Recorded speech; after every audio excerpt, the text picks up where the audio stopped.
Për herë të parë, një përzjedhje fotografive etnografike të Rok Zojsit, themeluesit e etnografisë institucionale shqiptare dhe pioner në përdorimin e fotografisë si instrument kërkimor, u prezantua për publikun përmes një ekspozite në Muzeun Kombëtar të Fotografisë Marubi në Shkodër. Këto imazhe dokumentojnë kulturën tradicionale shqiptare përmes veshjeve, banesave, mjeteve të punës, ritualeve dhe simbolikave kulturore, duke sjellë një pasqyrë të vyer të trashëgimisë sonë.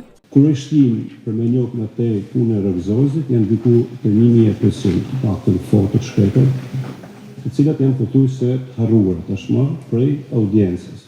Duken pak, por për etnografi në të themeli i regjistrimit fotografik prej etnografëve shqiptar.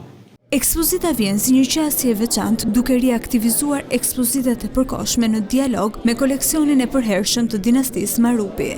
Thuajse mas 2 javësh ku inaugurume një ekspozitë mjaft të rëndësishme për fotografinë europiane, e konkretisht ekspozitën e Zofia Rydet.